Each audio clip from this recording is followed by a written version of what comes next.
I'm good. I'm good. Sorry.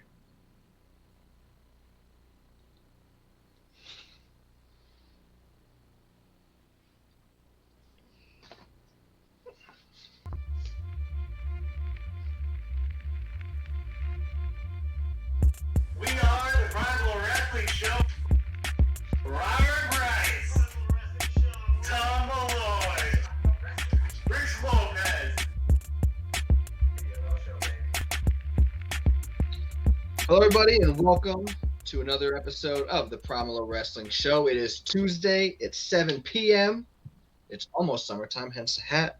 That means Primalo show is on. The Primalo crew's here, as always. Rich Lopez, Homeboy Malloy, Steven the Bat, Robert Price is always with us. Gentlemen, how are we doing today? A. B. What we sipping on? We'll go to Homeboy first. Yo, I'm good, man. Another week. The weather up here is rather shitty, plain English. But it's. I feel like it's breaking through, man. I'm feeling summer. I'm feeling golfing weather. I'm feeling just hanging outside weather. So you're breaking stuff in your house. I was pretending like I was looking at a golf club and I dropped my phone. And I'm drinking a little Schroeg's Lime Raspberry Tart Ale. Ooh. It's like the can beer. I know we're talking pre-production here, pre-prod, as I'll say. And you were saying that should have been a chalice, as you said. Yeah, Schroeg's is like always has bougie instructions how their beers are best taste. And it's like serve in a chalice, serve in a glass, serve in a tumbler. Yeah. And like I was laughing, like I said to Sam the one day, like this one says serve in a tumbler. She's like, yeah, that's like the beer you drink at like your kids' football games. They don't want anyone to know that you're boozing. I'm like, yeah, I guess. Yeah. There you go. Buy that for the next T-ball games in like 3 to 4 years, right. whatever that is. But how does it taste? Is this your first time tasting it? Yes. How is it? It's actually really good. It's a little better than a shandy. Ooh, so you think I like it? Yeah, you definitely like it. It has a little. It tastes like a raspberry sweet tart almost, but not super sweet. Just like a little tart taste to it. Yeah. Hence the tart. Yeah, hence the tart. Oh, that's weird. No, that's cool though, man. I might need to try that one day. I wish you saved one for. Oh, I wish you had one on your diaper party, and then I could have had one. But you could always come over this weekend, or that is true. That is very true. Steve, how you doing, my man? Thank you as always. And then, what are you sipping on? Hanging in there, boys. For me, half the work week is gone. 2 days down, 2 to go. It's Tequila Tuesday. We're doing a little margarita on the rocks again. Praise the Lord. I'm sipping here because I usually like to do this when I book. Obviously, we're going to be booking Vengeance 2002. Got a little of the Crown Peach with a little bit of the lemon iced tea. Tastes very, very good. I miss it. It's been a couple weeks, so I was doing the Drunkaroos the last 2 weeks, so this is very, very refreshing to me. So, again, hope you guys are enjoying the show. I know we just started, but coming up on the show, we're going to do Vengeance 2002. Homeboy picked that for us to review and rebook. And then also a new segment that, again, Malloy brought up with the idea, and it sounded pretty cool. 10 things.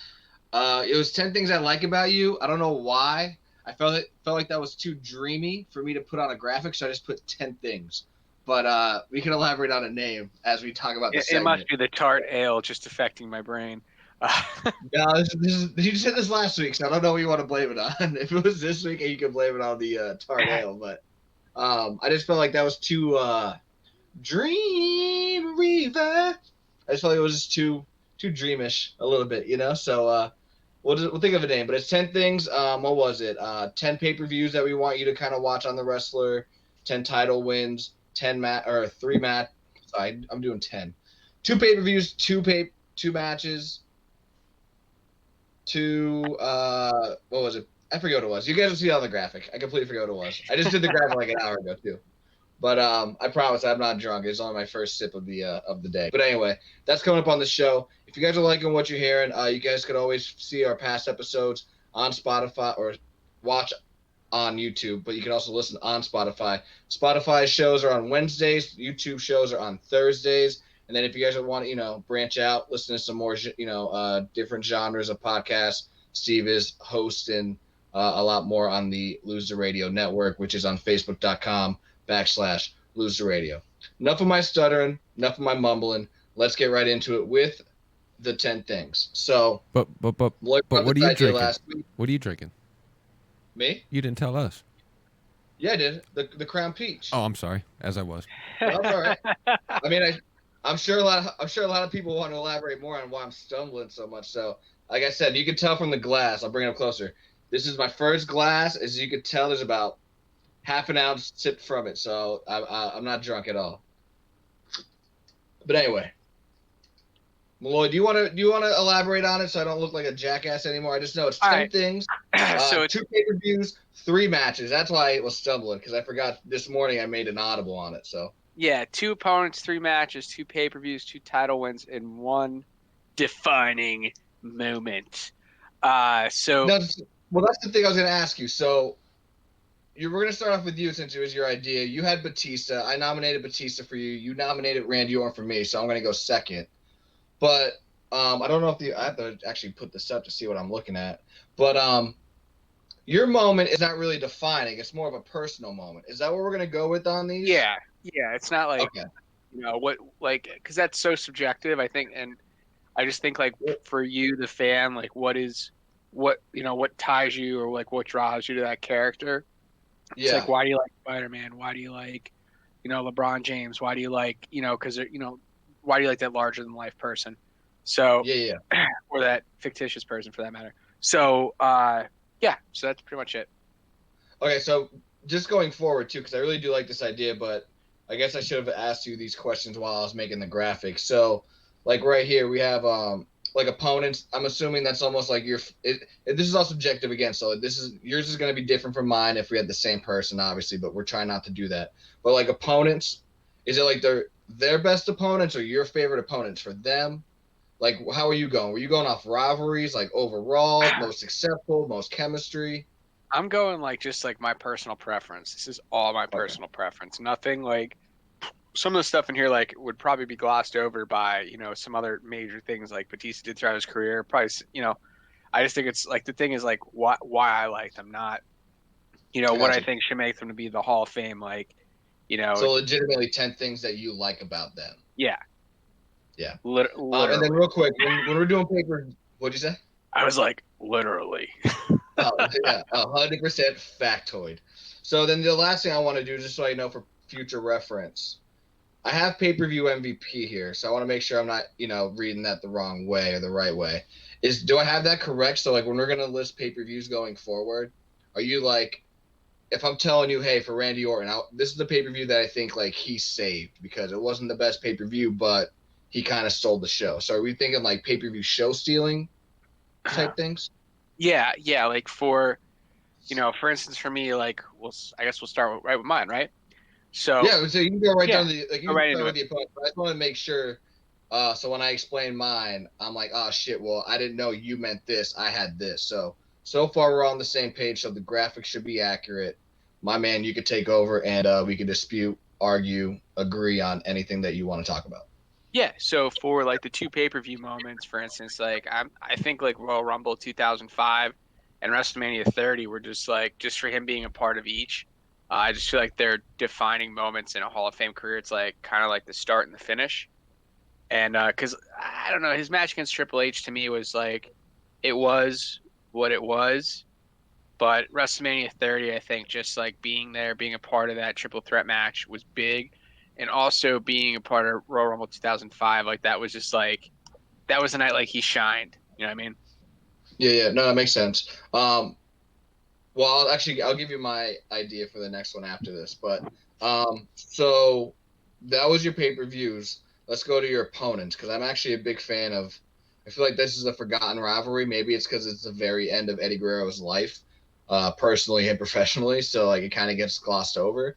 But you have Yeah. Eddie and Triple H, which I like that a lot. I mean, Triple H obviously kind of gets covered, especially because that was Batista's last match. But Eddie for sure does not.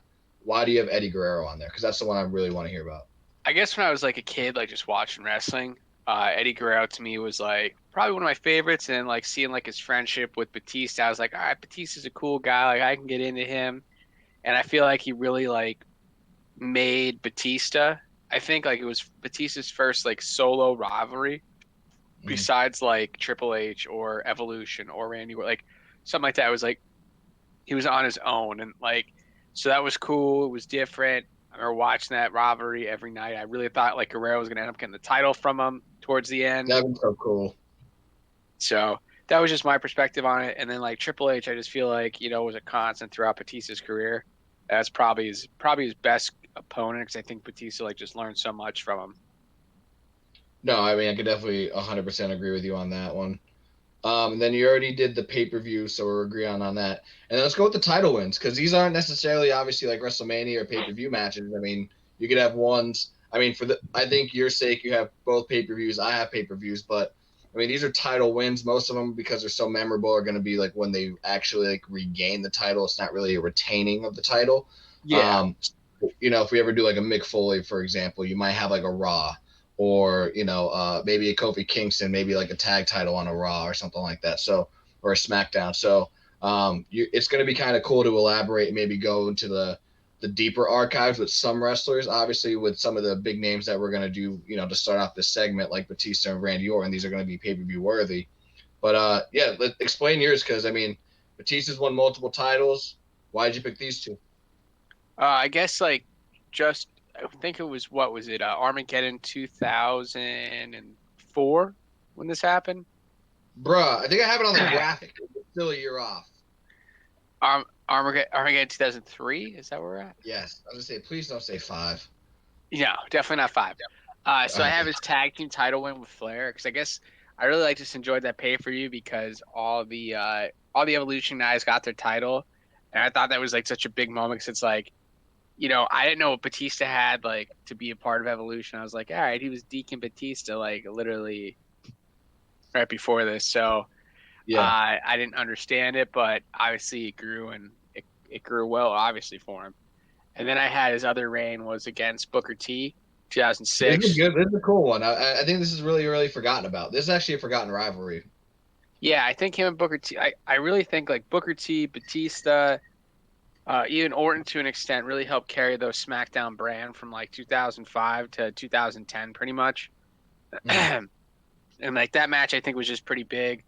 I would think was his third title win. Second.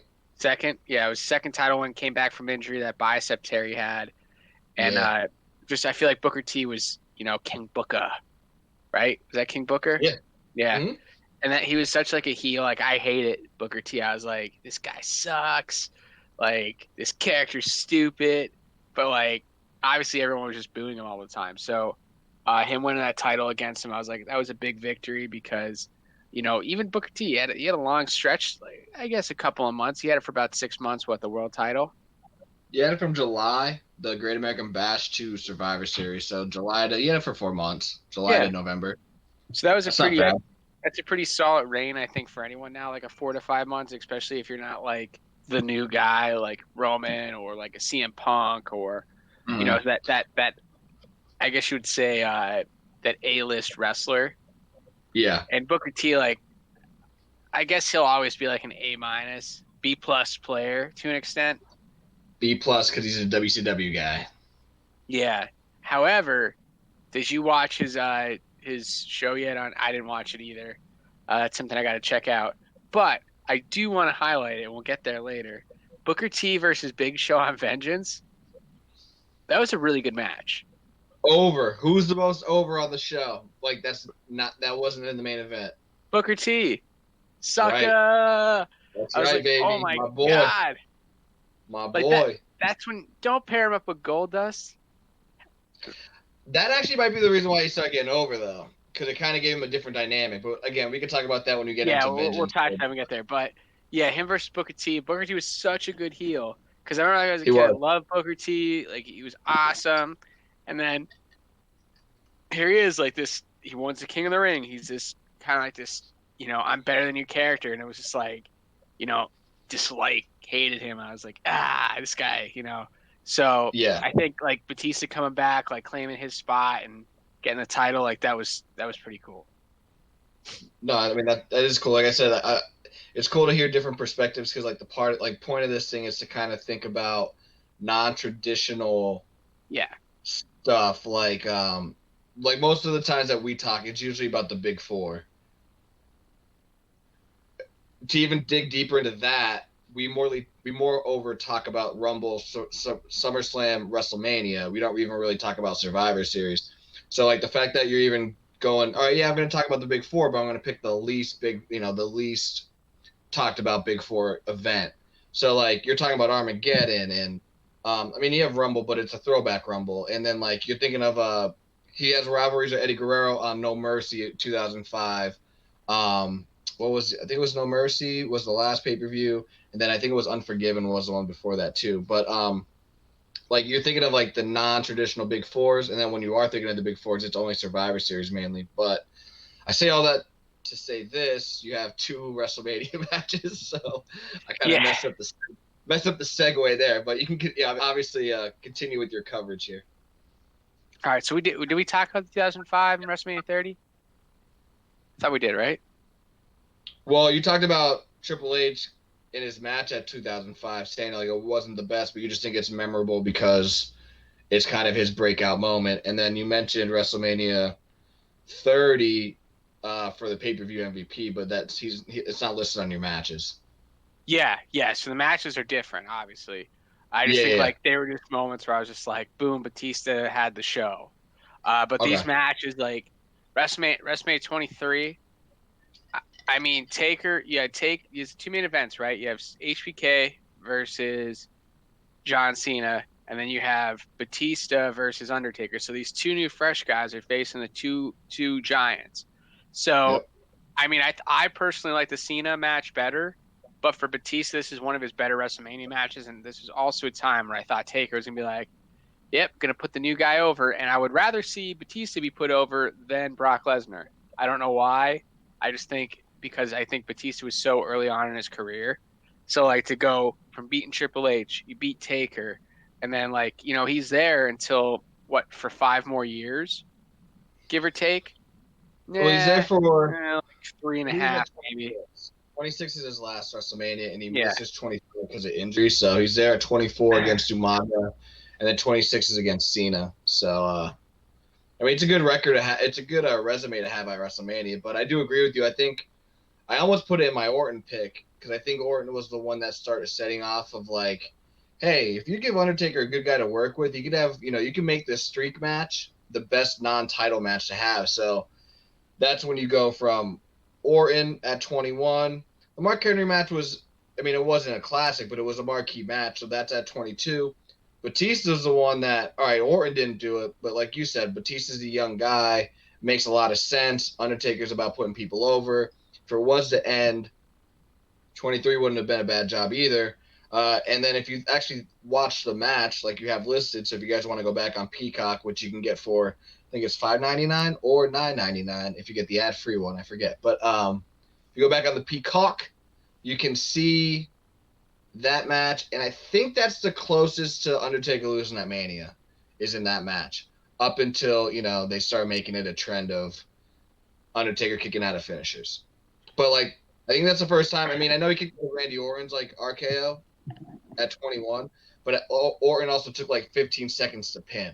I think Batista actually like hits him with the finisher and pins him like in normal time, so you actually think that the finisher's over, or like the match is over.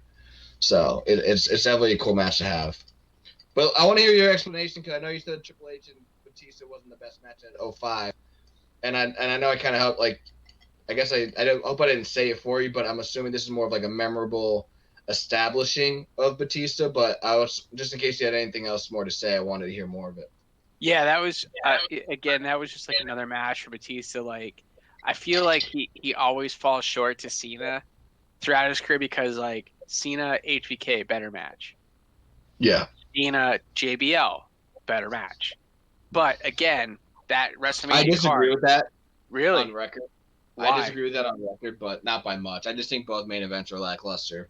But if I had to pick one, I'm going with the better build. Slightly better build. I actually thought they had two better. I thought they had two good builds, which is maybe why I think the matches were so disappointing. But I just think the better build was obviously the Evolution one, so I would pick that one more. But So, sorry, side question for you while we still talk about this topic then. Who let's had the do it. better who had the better, I guess you would say, retention match after WrestleMania? Because you had Batista versus Oh, Triple H in a Hell in a Cell, and then you had the Judgment Day match, the I big quit blow-off match, match. or the I Quit match at Judgment Day. I It's quit match yeah, all day, dude. That's when Cena, I all was day. just like, he's That's the the Cena that doesn't have a the blade. guy. Oh my That's the God. Cena. That's the Cena that doesn't have a blade. That's when you pull Vince McMahon comes in the back. He's like, all right, so we don't do that anymore. Yeah. And if you're gonna do it, you don't do it like that. I was gonna say that's the footage when you're trying to switch over to the PG content. That's one of the footage. That's one of the pieces of footage that you pull up. That Cena match. It's a bloodbath, dude. And ironically, and maybe it's just a JBL thing because a year prior, it's even though it's a Great American Bash, so it's like 11 months prior, and the Eddie Guerrero JBL match. That's also a bloodbath. Eddie missed blades as well and almost dies because of it. So maybe it's just JBL giving them the wrong blade or something. I don't know. You know what I mean? But either way, they really cut for the cause. I'll say. Well, dude, speaking of blade jobs, I was listening to an episode of Grill and JR. They were doing a backlash after WrestleMania 17, and Ooh. and JR's like, he's like, yeah, so I got some color for my boy Stone Cold Steve Austin. So he comes in the back. He's like, all right, Steve, like I got this razor blade. He's like, nah, I got a scalpel.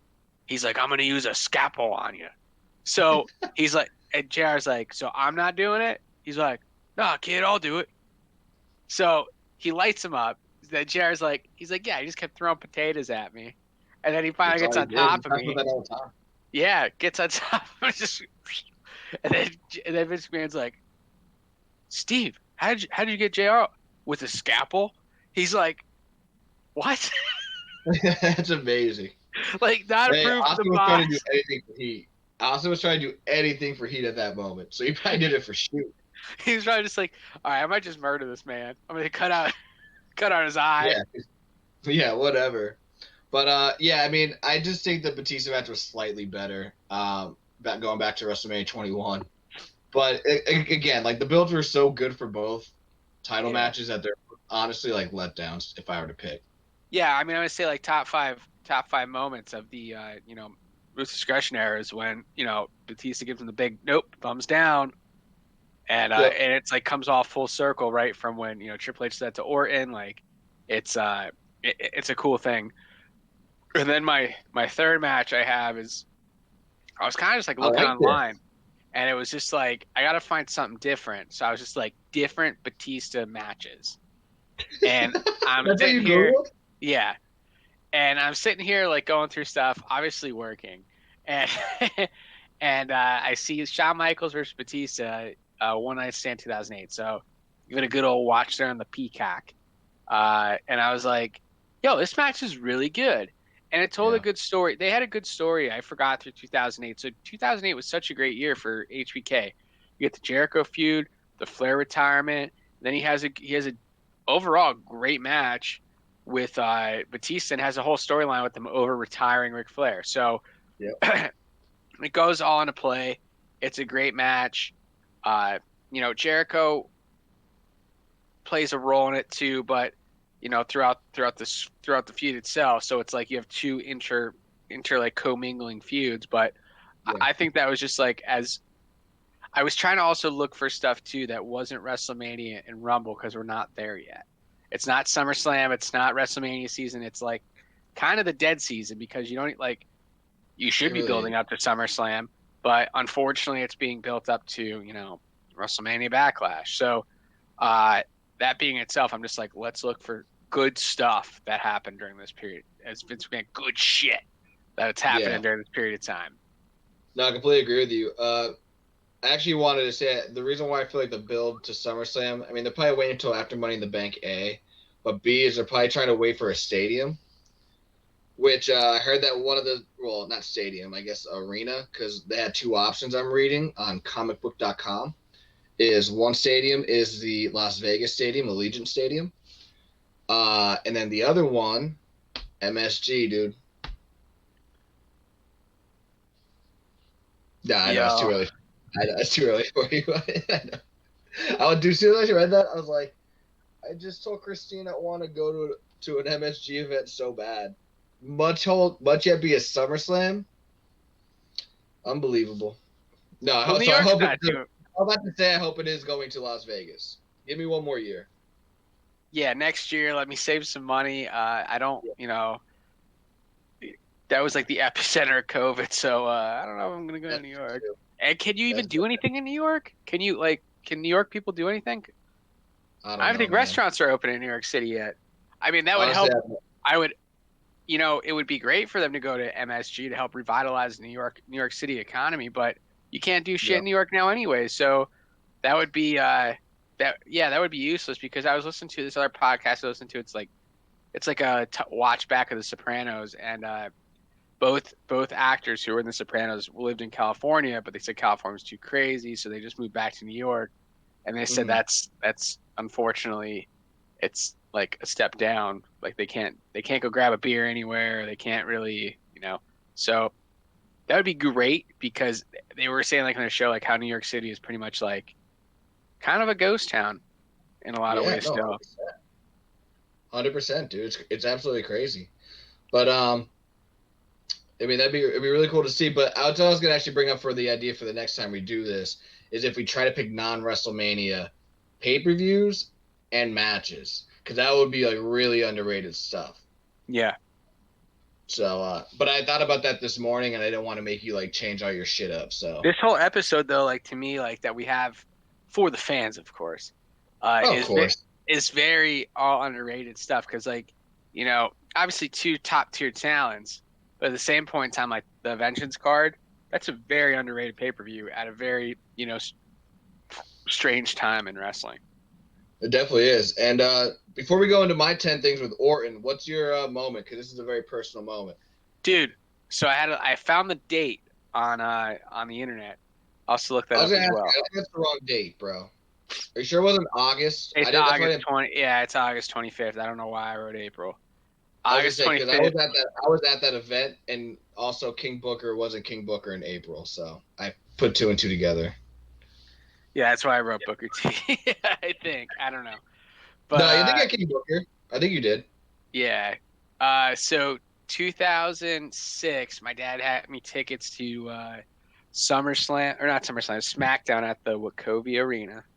It was still the Wachovia Arena. Throwback name, dude. That just brought back Throwback. so many memories. And like Wachovia. so this is like the entrance, right? We literally sat right here. Oh, you probably went deaf during Batista stuff, Yeah, dude. so I remember that was just I got that for my 13th birthday. That's all I wanted, and that's what I got. that's Uh, awesome. so me, Q-Tip, and my dad went, Chef Q, by and the way, great food, Q. that food was great. Uh, so literally sat there. I remember Batista came out. I was like, yes, and then I was just like, oh my god, I'm going deaf. I can't hear anything. Especially when he came Dude. out and did all the pyro. I was like, this is crazy. And like seeing him that close in person, I'm like, he's huge. Mhm. So I remember. that Okay, was awesome. sorry. Yeah, it's just like it was just an awesome time. Like that's where I like kind of was like, I love Batista, man. Like, I didn't get to slap anyone's hand or anything like that. But however, at some other point in time when there was a wrestling show at the Wachovia Arena, I did get to meet the Hurricane in an autograph signing. That's pretty cool. Yeah, I have Hey, we'll take it. He's a good yeah, worker. yeah, I have the Hurricane's autograph somewhere in my parents' house. I really hope I didn't get rid of it. Me neither. I mean, I don't think you get any money off it, unfortunately, but it's still just No, cool to have. I would just frame it and put it in my house somewhere, honestly. There you go. But I remember that show because I was there as well, and I thought two things. One, I know why Batista, because I always wondered why he screamed after the pyro. If you ever like watch him after, like he'll just try to scream, and I thought he was just amping himself up, but I was 15, so I was like, why does he do that? After he did it, I'm like, he's probably checking to see if he can still hear, because that pyro is so loud, and obviously he's like 2 feet away from it. He's so close to it.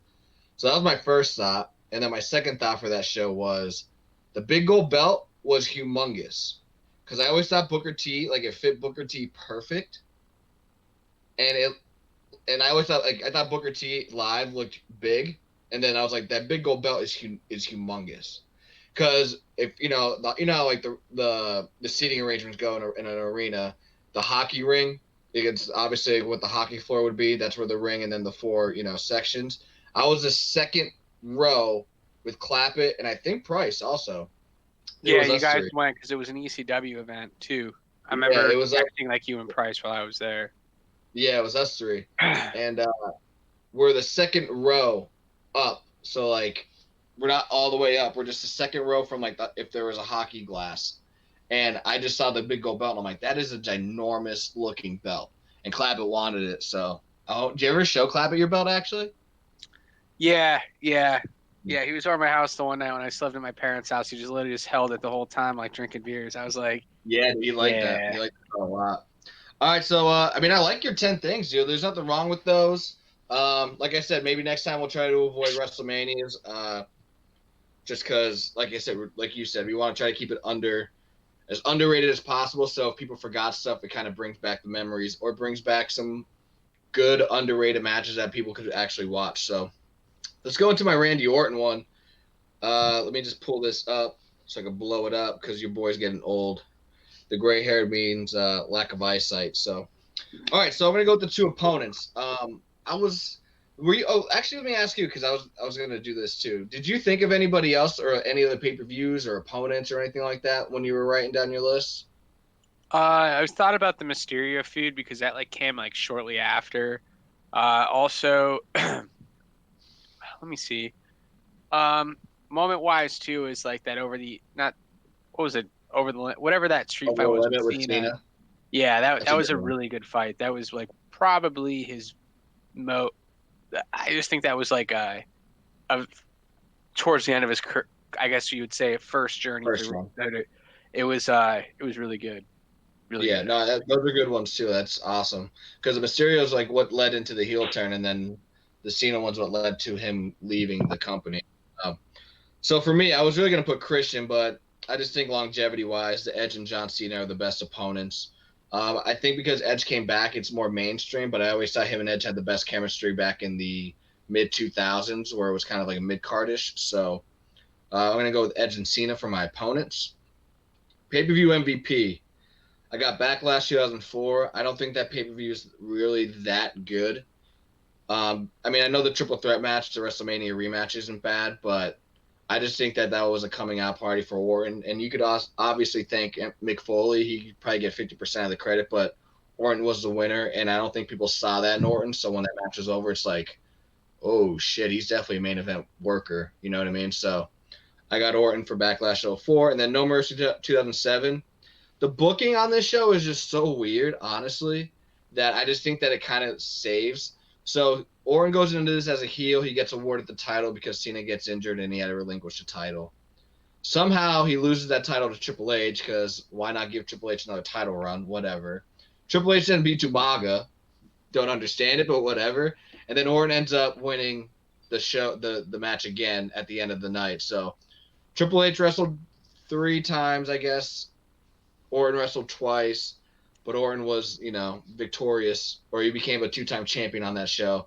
And it's not a WrestleMania or Rumble event, so Dude, I watched that yeah, not too long ago, actually, that pay-per-view, and I was yeah. like, so did no one else work this day? Like, no one else wanted to come to work? It's just Like, they should have called it Evolution '07. That's what they should have yeah, called it. because But I was like, holy shit. yeah, dude, it's crazy. The booking, man. I mean, I guess they had to throw stuff up in the air because Cena got injured. I think it was actually the Monday before, but still, like, there's definitely you could have just did a triple threat match: Umaga, Triple H, Orton. Saved it. You could have just saved it. But anyway, I got that as my pay per view MVP. Um, my 2 title wins. I got Armageddon '03 as well. But I'm going with the Intercontinental title run, and because I think that this is the first champion in the mid 2000s. So I'm thinking probably from 2002 to 2000, probably 7 or 8, that the IC champion actually like meant something was when Orton had it. So this is the beginning of his title run. This is where he beats RVD, and on top of it, it's a really good match. So it kind of proves that Orton can do stuff without Evolution because there's no interference in it, and obviously RVD is a great worker, so it's a good match. And then my second one, it's not even really a match; it's like 20 seconds, but I just think that Orton's cash-in at SummerSlam 2013 with Triple H helping him is one of the most underrated cash-ins. I don't know why. I think people always go to the Dolph Ziggler cash in and then obviously the Seth Rollins cash in. I think Orton's one is I think it's actually the second biggest one outside of Seth Rollins, but I mean, some people don't even have it in the top three. I just love that because Daniel Bryan's such a good babyface.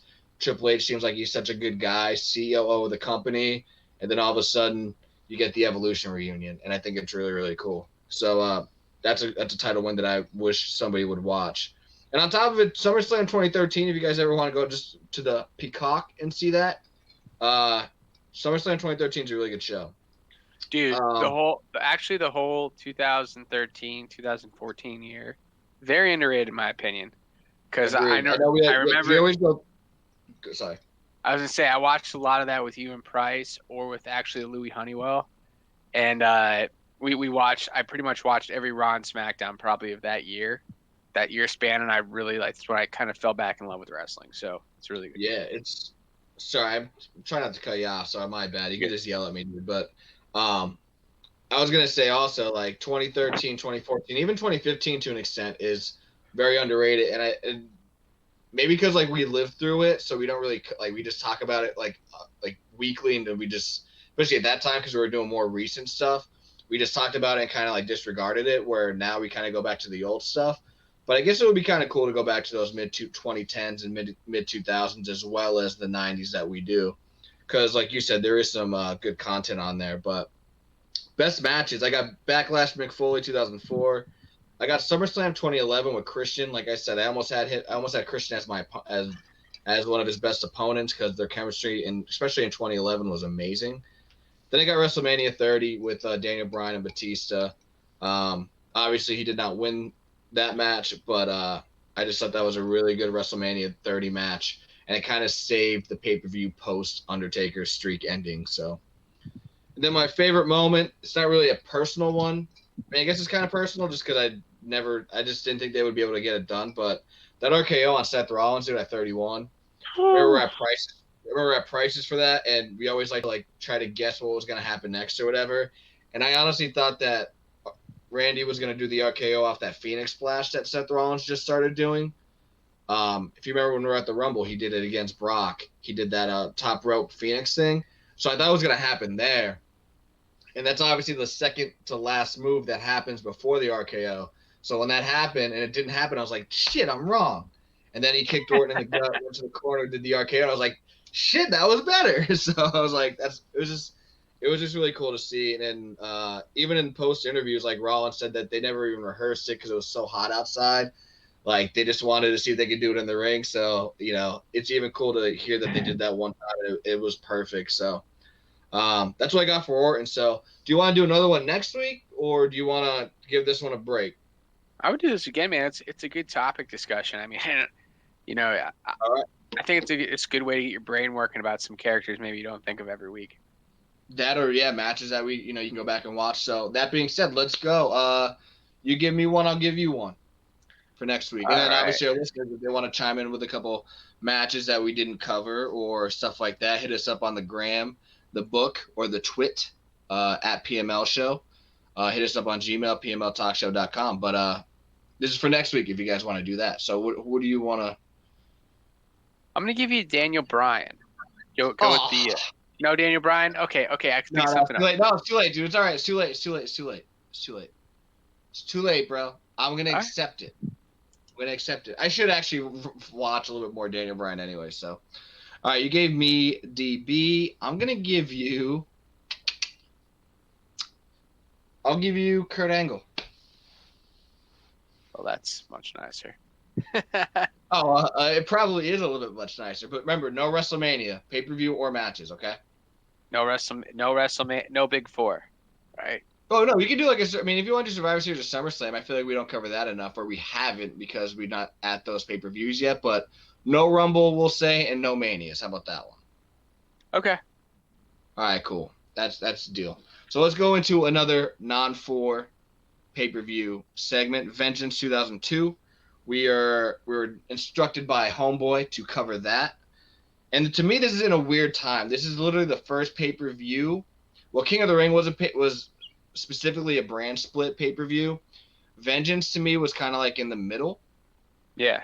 And yeah, it was definitely weird. So I think SummerSlam you kind of get a better grip for, which is a pay-per-view following this of the brands. This one is still kind of up in the air, but you have a lot of, to me, hodgepodge matches. I know you said you like this pay-per-view.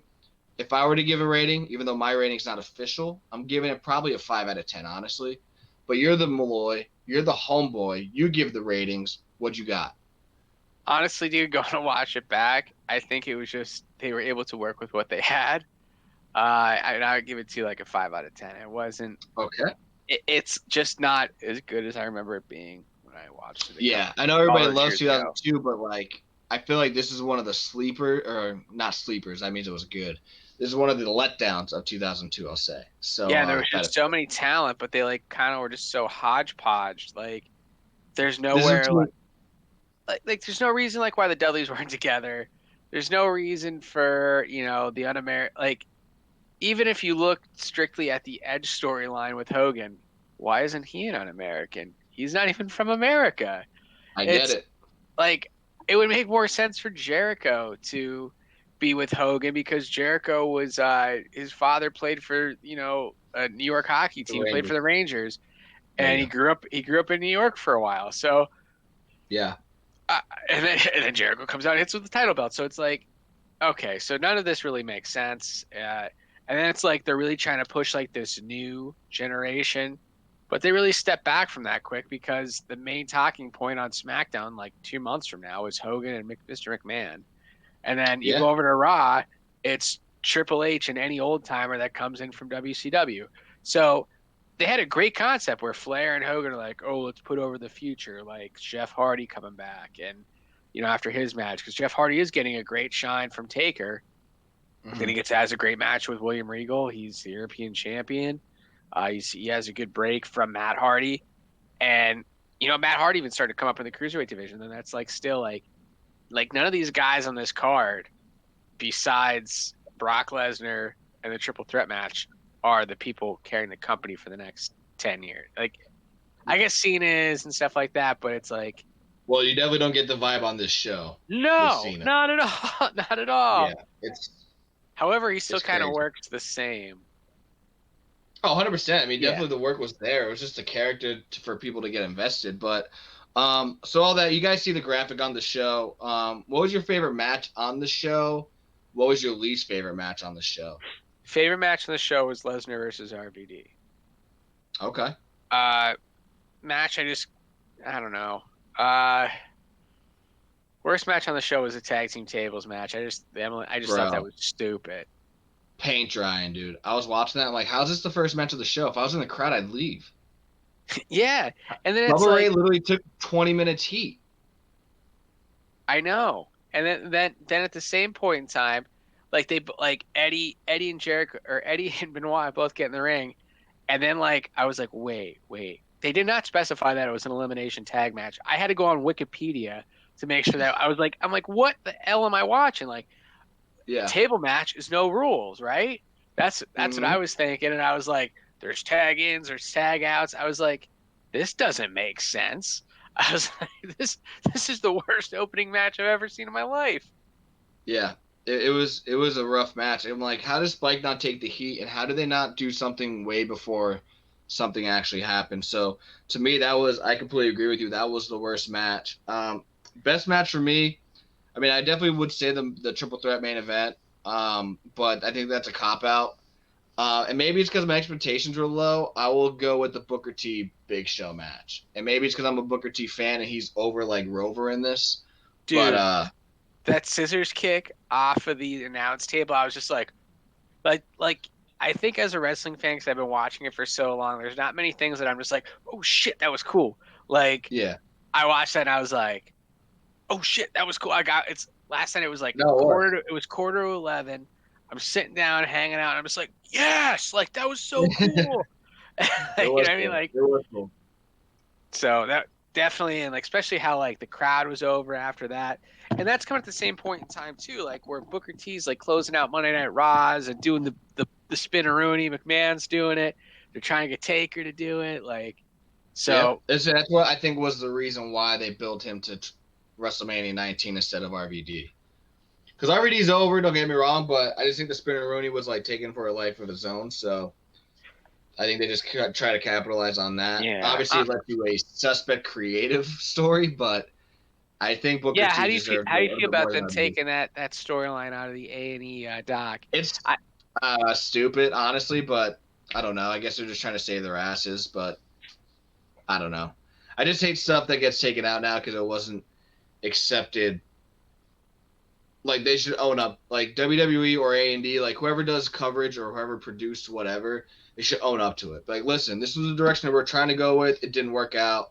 Took it on the chin. There's product. You're not always going to be accepted with certain product or yeah. certain content, but to certain standards and practices at the time were different.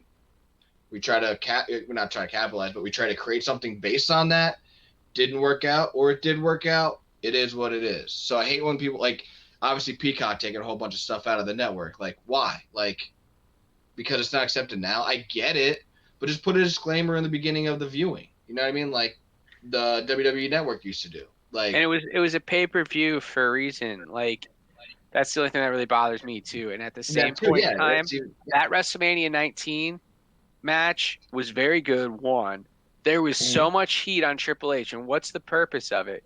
To get heat. Now, I completely disagree. Booker T should have walked out of there as World Heavyweight Champion. I was gonna say now the outcome, and that's the thing too, though. Like creative's intent was to build that heat, so that would happen. Like so, Booker T ends up winning, even if it wasn't at WrestleMania at the Backlash. Like the goal was for Booker T to win out of that storyline. Obviously, somebody got involved, whoever it was, changed the plans. But like that's what I mean by like they should accept it for it is what it is. Like this was our intent. Like it didn't work out. Oh well. Yeah, and it wasn't just like it was like like in the storyline too, it wasn't to me it really wasn't demographically racy. It was more or less like I'm the rich guy, I'm always gonna be better than you because you're poor.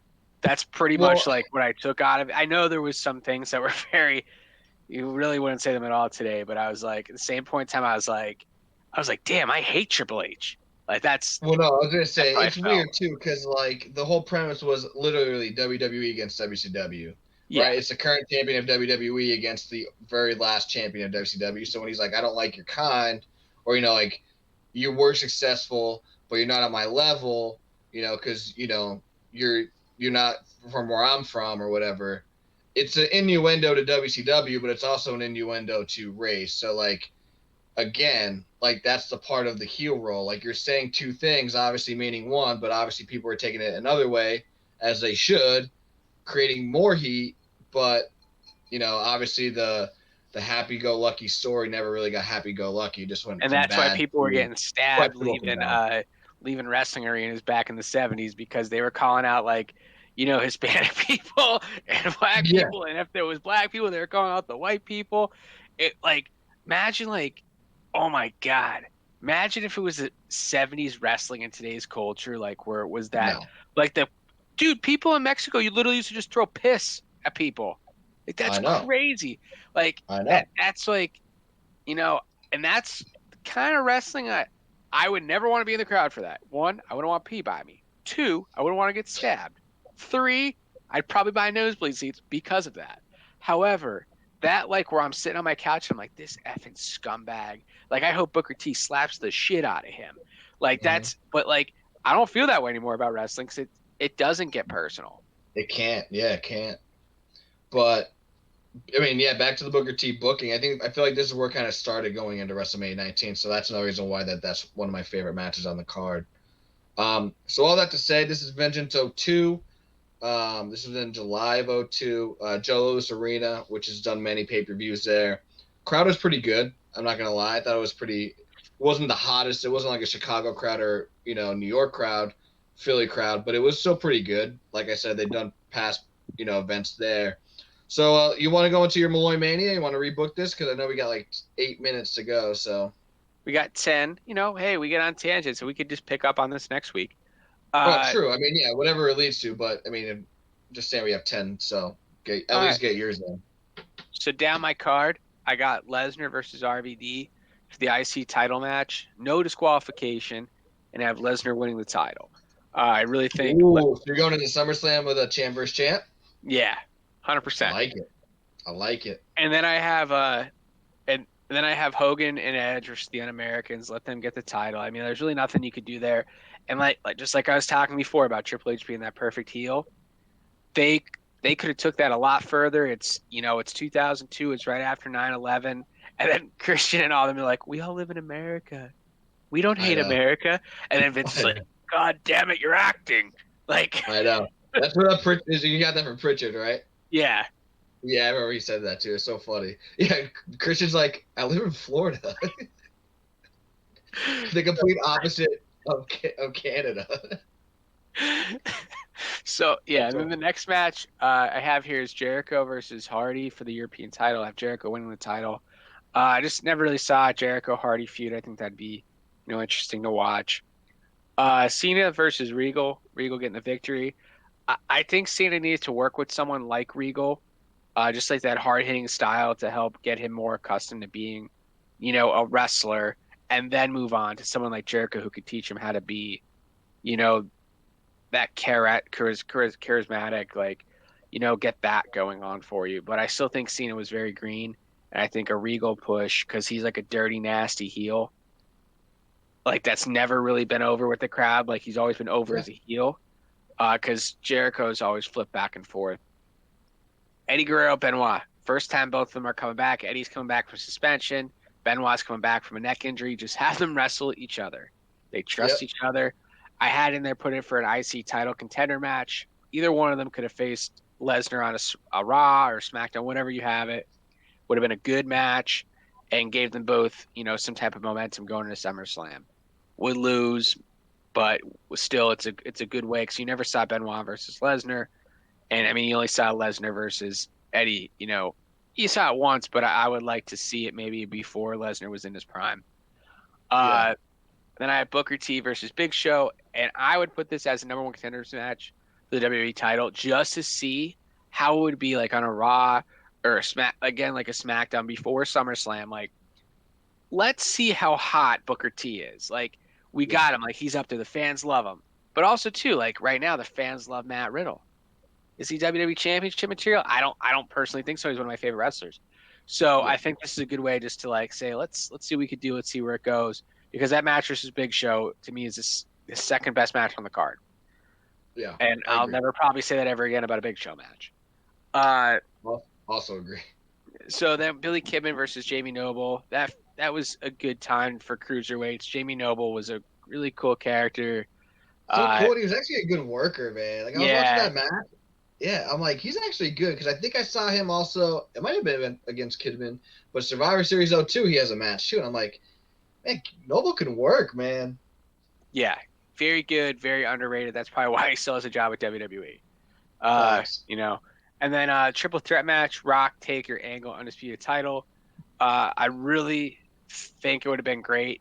Angle, Lesnar, two wrestlers, title for title. You literally could have did, Warrior, Hogan build to that feud. Obviously, Lesnar wasn't over to the extent of Warrior, but very similar.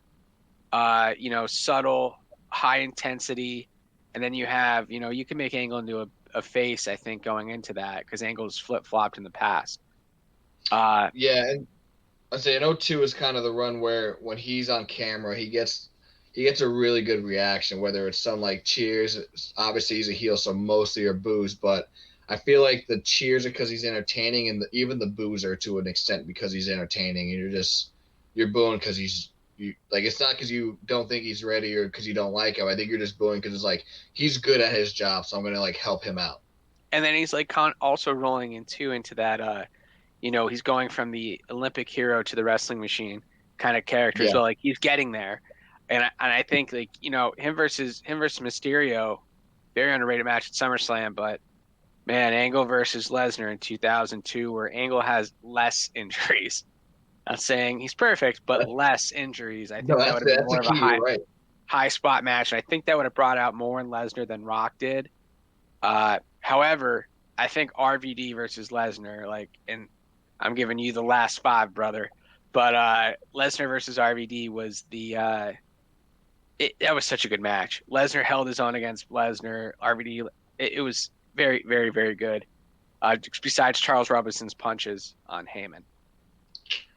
Yeah, I mean that's always going to be suspect when you're putting in where you put two non-workers into a role like that because He they're was always trained by going to be Flair. targeted. Come on now. Yeah, that's true. You're right. You're right. He was a worker. Thank you for the last five. Thank you for. I mean, you took five. I took five. I like the compromise. Thank you. I like your card. Crap.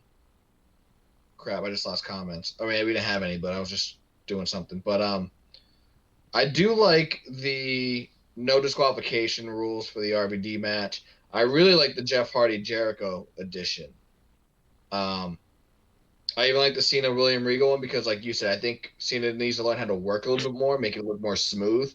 But at the same time, even though I don't have him against Jericho, I have a feeling that the company put him with Jericho because Jericho can garner so much heat that all Cena needs to learn how to do is just create emotion with his move set. And once he knows how to do that, he's going to be set.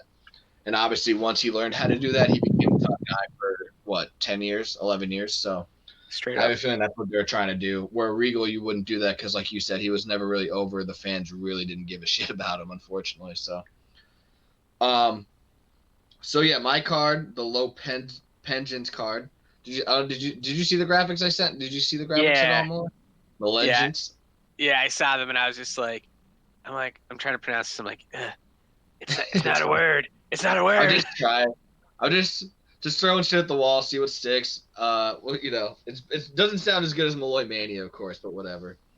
All right, I'm starting off with Eddie Guerrero and Chris Benoit, just because, like you said, like they're both coming back, and you can in this kind of like transition of the company, they're not gonna have a bad match. So just put them out there and see what happens, right? So, cruiserweight title match. I really don't. I mean, obviously Mysterio's not there yet, so there's really no big names to go up against. So I think Noble Billy Kidman was the way to go, and they actually have good chemistry. So we go Big Show and Bubba Ray Dudley. I know you're trying to test Bubba Ray Dudley out as like a singles guy. I think actually pairing him with Spike actually hurts him because Spike is not nearly as Devon, but yet they're trying to do Devon and Bubba stuff, so it just hurt him. Keep him in that singles role. See what he has against Big Show, even though Big Show is not nearly, where he was at in the later 2000s and 2010s, but see what happens there. I would have Big Show win still. Got Rikishi versus Test. They were both involved in the tag title match, and I think they were both two big guys who could actually work, so I think that would have been just a kind of a cool singles match. European title match, I got a triple threat. Goldust, who was on the Dark show, or the Dark match, throwing him in there because he's over as well as Booker T. I think they're the reasons why they're both over together. I think their chemistry actually was just bringing both dynamics of, okay, they could both work, but they're both on camera. Their mic skills is just so entertaining. That's why they both got over. So I'm putting him in the title match and the European title match. Jeff Hardy, Goldust, Regal. I will probably have Jeff Hardy still win. Intercontinental title match, I'm putting Booker T and RVD. The winner of this, the loser of this is going to WrestleMania 19. Like in my head. And then the winner of this, even though they didn't do it, the winner of this would go with as the Intercontinental Champion, which I wish they did, but obviously they didn't. So it had RVD win, obviously, Booker T going. But then they would have shaken hands and blah, blah, blah. Tag team title match, Hogan and Edge versus Christian and Lance Storm. That's another person who I think is so underrated, Lance Storm. I mean, granted, he's, you can watch him in the wall and you don't know who's going to be more charismatic, but, like, he was so good in the ring. He was the front man for the Un-Americans. I mean, yeah, he was, I guess, because Christian wasn't there yet, but I think Christian in the ring was garnering more heat, and Storm is just there to work. Yeah. So, I would have the Un-Americans win. This is where I have Kurt Angle and John Cena. John Cena made his debut before Vengeance against Kurt Angle. I would have just did a rematch. I'm talking about a good worker who garners a lot of heat, almost like Jericho, but even to the 10th degree in 2002. It's Kurt Angle, so I would have John Cena lose to Kurt Angle in a really good match. And then I got Brock Lesnar, Chris Jericho. I just think that Jericho. That's a good one. Yeah, I just think Jericho kind of put him in that like tweener role in the middle of 2002. I know he's a really good heel. I get it. But no, to me, nothing beats a Jericho face. Like, babyface Jericho, I think is just awesome. especially in the mid before he creates that character with the short hair and talking slowly. So I think a good face Jericho against Lesnar, have Lesnar win going into SummerSlam. And then that leaves me with those singles one-on-one match, Undertaker versus Rock. If you look at Undertaker's number one contenders matches, he faces Hogan at Judgment Day, he beats him. King of the Ring, he has Triple H, he beats him. Rock, unfortunately, he loses, but that's a really good 3-opponent streak right there for pay-per-view main events. I would have The Rock win, and then go with Brock versus Rock going into SummerSlam. So, yeah, I mean, it's hard to do the non-Big Four because you don't know how you would change it going into the Big Four, but I think when we try to rebook, we're just trying to make the best card possible in our eyes, obviously. So that's our cards right there. So One last question before we wrap up the show. Do you go ahead. like that Triple H ended up going to Raw, or would you prefer him on the SmackDown? Oh, yeah, that's the other thing. He's actually on the show, so if you really wanted to book him, you could. I did it because I just didn't understand this logic. To me, I don't know how you go to SmackDown or how you don't go to SmackDown. You go with Stephanie. So you have, like, the in-ring talent on SmackDown, and then you also have the dynamic if you ever want to go to the, like the vignette promo side with Stephanie. You could honestly do, like, a Stone Cold Vince, employee versus employer, but with a female and a male because of their history. And I don't know why they messed that up, but I'm assuming he didn't want to go to SmackDown because it wasn't the A show. So Yeah, and then he literally did a real life, like, I'm going to go be with my friend, like Shawn Michaels, like, oh yeah, so that's 100%. literally what it was. I just if Shawn Michaels was on SmackDown, even if it's for the time being, like if he just went on SmackDown and then Triple H went to SmackDown, I just think it would have been so much better because of the Stephanie dynamic. I agree a lot. But I mean, that's actually a good what if. Like, what if they did the SmackDown? But I don't know if the long term what ifs would matter anyway, because this is such a transitional phase. But anyway, next week we're doing another pay per view. Do you want to do that since we're in a slow time? Yeah, you pick, man. All right, I'm picking. I'm gonna go King of the Ring, 1993. Okay. The first King of the Ring. First King of the Ring.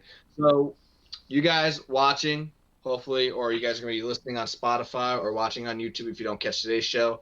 Next week, the 10 Things I Like About You. Malloy has Kurt Angle. I have Daniel Bryan.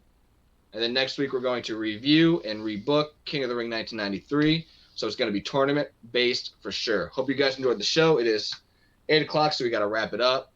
Hope you guys enjoyed the show. Again, if you guys did not catch it today, or you have a friend that didn't catch it or whatever, tell them we're going to be on Spotify on Wednesdays and then YouTube on Thursdays. And then if you guys always want to interact with us, let us know, if we missed anything on the 10 things or missed anything on the rebook or the review that you guys caught, or you guys want to give us some more input for next week. We're on Facebook, Twitter, Instagram at PML Show. Again, Facebook, Twitter, Instagram at PML Show. If you guys are liking what you're hearing, Steve has a lot more shows on Lose the Radio. Go to facebook.com/Lose the Radio. So we are the Primal Low Crew. Thank you guys as always for tuning in. El Jefe, the Don, Rich Lopez, Homeboy Malloy, Steve in the back, Robert Price always with us. Enjoy the rest of your week, everybody. Enjoy the rest of your weekend. Stay safe. And as always, peace.